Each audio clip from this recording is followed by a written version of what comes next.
À l'ordre, s'il vous plaît. Ayant constaté le quorum, je déclare la séance de la Commission de l'économie et du travail ouverte. La Commission est réunie afin de procéder à l'étude du volet économie sociale des crédits budgétaires du portefeuille économie, innovation et énergie pour l'exercice financier 2025-2026. Une enveloppe de 45 minutes a été allouée pour l'étude des crédits. Madame la secrétaire, y a-t-il des remplacements? Oui, Madame la Présidente. Madame Lacoyan-Olivier Chomedey est remplacée par Madame McGraw Notre-Dame-de-Grâce et Monsieur Fontessia-Laurier-Dorion par Madame Zaga-Mendez-Verdun. Merci. Nous allons procéder à une discussion d'ordre général par bloc d'environ 20 minutes, incluant les questions et les réponses. Je suis maintenant prête à reconnaître une première intervention de l'opposition officielle. Pour un premier bloc d'échange, Madame la députée de Notre-Dame-de-Grâce, la parole est à vous. Merci, Madame la Présidente. Alors, ça me fait plaisir d'être ici aujourd'hui. On va lancer tout de suite. On comprend, je pense que le ministre et moi, nous sommes tous d'accord pour dire que l'économie sociale, ça représente une économie, une approche hyper importante, surtout dans le contexte d'une guerre tarifaire où tout ce qui est local, tout ce qui est résilience, tout ce qui est impact économique positif, mais aussi social, environnemental, c'est hyper important. Ça fait partie des solutions. Fait que j'imagine qu'on est tous sur la même page là-dessus. Alors, ceci étant, une de mes premières questions, c'est que si on reconnaît que l'économie sociale, c'est pas une économie marginale, c'est quand même, ça représente ça représente quand même 12 000 entreprises, 50 milliards de dollars de chiffre d'affaires, 6 de la main-d'œuvre. Lorsqu'on investit, c'est 4 fois le retour sur l'investissement. En tout cas, c'est pas marginal. Ça fait partie des solutions. C'est une force d'innovation. Ceci étant dit, ma première question, ça concerne les investissements. Effectivement, le ministre qui agit en tant que porte-parole transversale de l'économie sociale, est-ce qu'il voit son rôle pour aller voir ses collègues en éducation, en santé, en énergie, en habitation, environnement, entre autres, pour justement faire valoir l'importance de l'économie sociale? Bien, la réponse, puis salutations à la collègue, merci beaucoup pour la question. Puis il est vrai, je suis un allié indéfectible à l'économie sociale, j'y crois.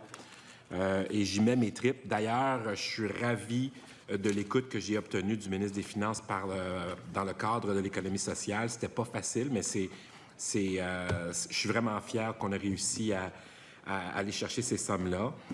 Dans le contexte, la collègue a raison.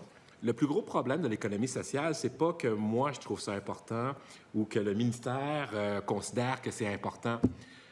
En fait, on est convaincus. L'enjeu, souvent, c'est cette confusion qui peut exister entre les OBNL, les entreprises d'économie sociale, et les règles de financement qui peuvent exister entre les deux. Des fois, les entreprises d'économie sociale ne sont pas éligibles à certains programmes comme ils devraient l'être.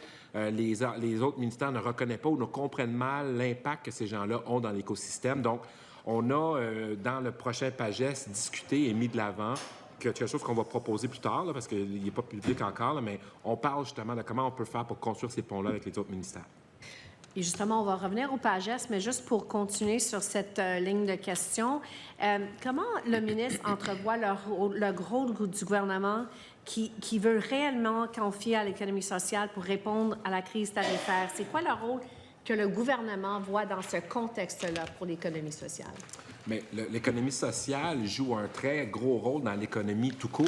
Donc, c'est manifeste pour moi qu'ils ont un rôle à jouer dans l'économie lorsqu'il y a une crise économique ou tarifaire. Alors, ce sont des assises importants, c'est des alliés précieux et en tant qu'entreprise d'économie sociale, sont éligibles à tous les programmes qu'on peut offrir pour justement avoir des projets, des appels de projets ou des bonnes idées.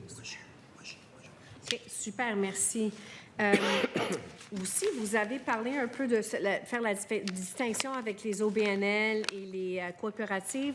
Est-ce que le ministre est prêt à créer ou élargir les mesures adaptées aux OBNL et coopératives, mais dans le secteur de l'économie sociale? Parce qu'il y a des OBNL qui ne sont pas lors de l'économie sociale, mais je pense dans le contexte de l'économie sociale. Je pense que je comprends la question. Je pense que la collègue me demande si c'est possible de revoir les critères d'éligibilité pour les entreprises d'économie sociale pour les OBNL. C'est tout ça? Bon. C'est un problème qui est très bien connu. Malheureusement, la solution n'est pas simple. Puis, on doit travailler avec les autres collègues. Je vais vous donner un exemple. Si un autre ministère a un programme destiné aux OBNL, Et ils souhaitent avoir juste des entreprises qui sont des OBNL dans les critères. Une entreprise d'économie sociale n'est pas vue comme un acteur communautaire, fait des revenus et donc est souvent exclue d'emblée.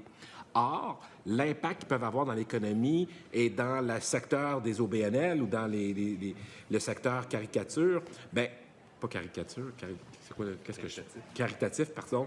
Donc, ces gens-là sont importants comme acteurs. Le problème, c'est que cette reconnaissance-là, qui est très bureaucratique, fait en sorte qu'il y a une barrière. On tente actuellement de les réduire. On a la collaboration de mes collègues dans les autres ministères pour le faire. Juste une question plus spécifique là-dessus pour reconnaître on nous rapporte que lorsqu'on parle d'organismes, dans le registre des entreprises, il y a une case pour identifier comme coopérative ou OBNL, mais on ne peut pas s'identifier en tant qu'entreprise en économie sociale.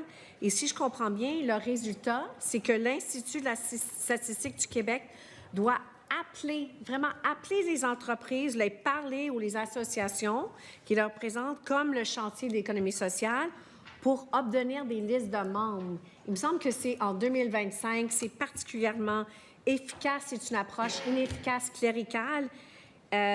Donc, est-ce que le ministre envisage modifier le registraire pour permettre de s'identifier comme une entreprise en économie sociale, comme aux à côté de OBNL coopérative, parce que c'est une demande quand même de longue date. Je connais cette demande-là et je la reçois avec ouverture. C'est quelque chose qu'on va regarder avec sérieux. Donc, je reçois avec ouverture la suggestion de la collègue. Parfait.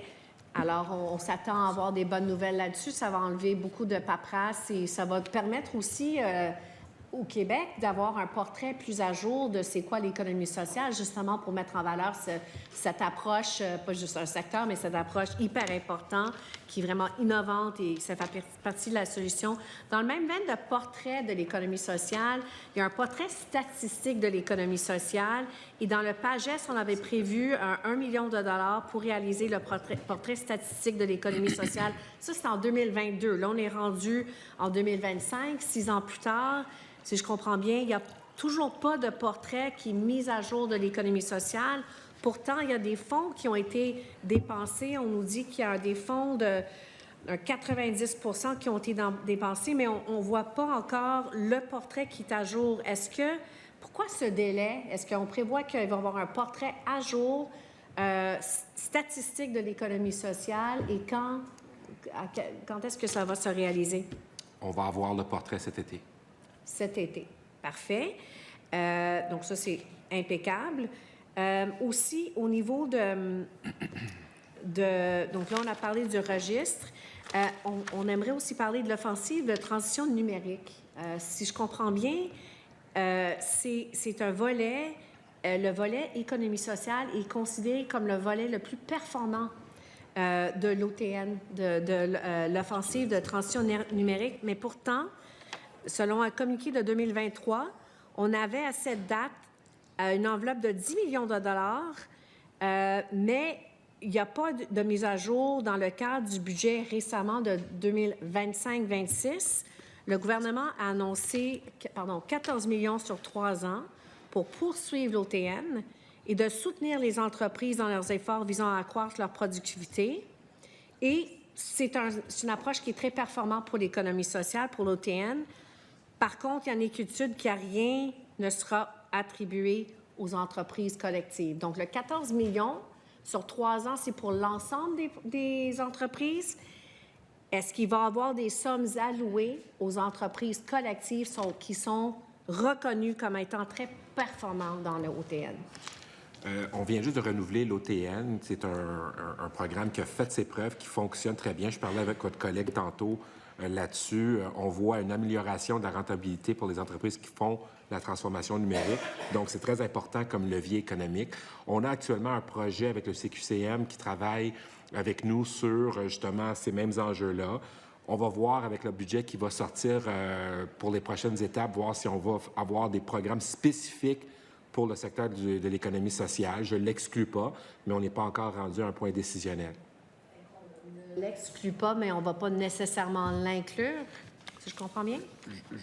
je reçois avec ouverture. Je vois pas pourquoi que ça serait exclu d'emblée, mais on ne s'est pas encore penché sur cette question-là. Je ne peux pas répondre dans le définitif. Parce qu'il y a une soixantaine d'entreprises, si je comprends bien, en attente de refinancement. Il y a 100 autres entreprises qui doivent accélérer leur virage numérique. C'est très, très efficace, c'est très porteur. Et les entreprises collectives cherchent d'être rassurées par le ministre qui vont effectivement, que le ministère va le soutenir dans le cadre de l'OTN. Donc, il y a une ouverture, on ne l'exclut pas, mais on ne s'engage pas? Il y a de l'ouverture, il y a définitivement un intérêt. Je répète qu'actuellement, le CQCM a un projet qui va durer encore une autre année, donc on est encore dans un processus actuellement. Donc, moi, je vois de bon œil la suggestion de la collègue, mais on n'est pas rendu encore à définir les critères pour la prochaine itération d'OTN. Parfait. Alors, en espérant qu'on va avoir de bon œil d'autres recommandations ou suggestions de la collègue de l'opposition officielle, j'aimerais revenir au PAGES, effectivement, qui conclut cette année. On comprend qu'il y a un financement dans ce PAGES de 2020-2025. Ça a été financé à 137 millions de dollars, mais ça a généré 4 fois plus, 531 millions de dollars. Donc, c'est très, très performant. Là, on parle d'investissement et non de dépenses. On comprend qu'on est dans une crise du coût de la vie, des situations historiques déficitaires, mais il y a des investissements puis il y a des dépenses. Ça, ce sont des investissements. Alors, dans ce contexte-là, il y a quand même des acteurs qui retiennent leur souffle quant à la pérennité des financements pour l'accompagnement. Le chantier, entre autres, a demandé qu'on indexe pour l'inflation. Les sommes, on s'attendait à 160 millions de dollars dans ce budget. Mais est-ce que, oui ou non, le ministre va s'engager à atteindre le 160 millions de dollars qui représentent les mêmes sommes que le 2020-25, mais à jour? On va continuer de soutenir l'économie sociale. On va répondre présent pour l'économie sociale et on va continuer de les appuyer. Et je n'exclus même pas de rehausser le financement des pôles à l'intérieur de ça. Mais il est trop tôt. On va attendre l'annonce du PAGES. Et à quand l'annonce du PAGES? C'est cet été? Cet été. Cet été. Donc, après le sommet sur l'économie sociale qui aura lieu à Montréal dans les prochaines semaines, dans 2 semaines? Oui. Donc, ça va être pourquoi pas au sommet? Il me semble que c'est le moment en fait, impeccable. Je tiens le crayon, mais c'est un écosystème qui écrit le PAGES. Je n'ai pas la seule responsabilité de déterminer tout quand est-ce qu'on va lancer ça. On doit attacher les fils, on doit s'assurer que l'écosystème est prêt à le recevoir. Ce n'est pas le genre de choses que je peux précipiter. Le plan d'action était prévu de sortir au mois de juin, donc on anticipe qu'on va le sortir aux alentours du mois de juin cet été. Mais pas le mois de juin. On ne va pas attendre, comme d'autres collègues, la fin de semaine de la Saint-Jean. On va être fiers de ce qu'on va recevoir comme annonce sur le PAGES? Moi, je pense qu'on va être fiers. Je vais vous laisser le soin de réagir lorsque vous allez le voir.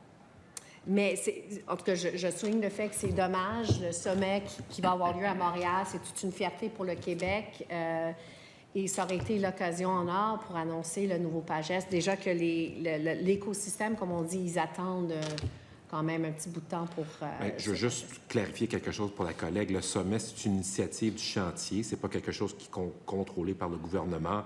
Donc, c'est pas possible d'arrimer nos efforts avec l'effort individuel du chantier. C'est dommage, mais on va attendre jusqu'en juin, puis on espère qu'on va avoir des bonnes nouvelles. Et la demande... c'est un 160 millions de dollars qui est indexé à l'inflation ces 5 dernières années depuis le PAGES 2020-2025, donc comme minimum, compte tenu que c'est, comme je le dis, c'est des investissements et non des dépenses. C'est très efficace. C'est tout le temps que nous avions pour ce premier bloc.